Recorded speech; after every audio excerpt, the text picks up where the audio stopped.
गौतम बुद्ध की सीख। जो लोग क्रोध करते हैं वे कभी भी सुखी नहीं रह पाते हैं। क्रोध की वजह से जीवन में परेशानियां बढ़ती हैं और रिश्तों में दरार आ सकती है। जो लोग क्रोध करते हैं वे कभी भी सुखी नहीं रह पाते हैं। क्रोध की वजह से जीवन में परेशानियां बढ़ती हैं और रिश्तों में दरार आ सकती है। एक दिन गौतम बुद्ध अपने शिष्यों के साथ बैठे हुए थे। वे एकदम शांत थे। उन्हें इस प्रकार देखकर उनके शिष्य बहुत चिंतित हुए। शिष्यों ने सोचा कि शायद तथागत का स्वास्थ्य ठीक नहीं है। एक चर्चित कथा के अनुसार एक दिन गौतम बुद्ध अपने शिष्यों के साथ बैठे हुए थे। वे एकदम शांत थे। उन्हें इस प्रकार देखकर उनके शिष्य बहुत चिंतित हुए। शिष्यों ने सोचा कि शायद तथागत का स्वास्थ्य ठीक नहीं है। तभी एक शिष्य ने उनसे पूछा कि आज आप मौन क्यों हैं? क्या हमसे कोई गलती हो गई है?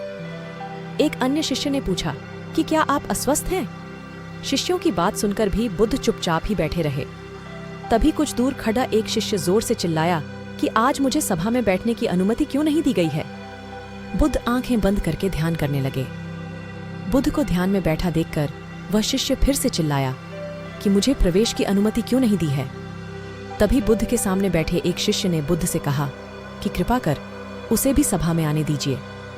बुद्ध ने आंखें खोली और बोले कि नहीं, वह अछूत है, उसे आज्ञा नहीं दी जा सकती। ये सुनकर शिष्यों को बड्ढा आश्चर्य हुआ। कुछ शिष्य बोले कि हमारे धर्म में तो जात पात का कोई भेद ही नहीं, फिर वह अछूत कैसे हो गया? बुद्ध ने कहा कि आज वह क्रोधित होकर आया है। क्रोध से जीवन की एकाग्रता भंग होती है। क्रोधी व्यक्ति मानसिक हिंसा करता है, इसलिए उसे कुछ समय एकांत में ही खड़ी डिडीहे रहना चाहिए। क्रोधित शिष्य भी बुद्ध की बातें सुन रहा था। अब उसे खुद के व्यवहार पर पछतावा होने लगा।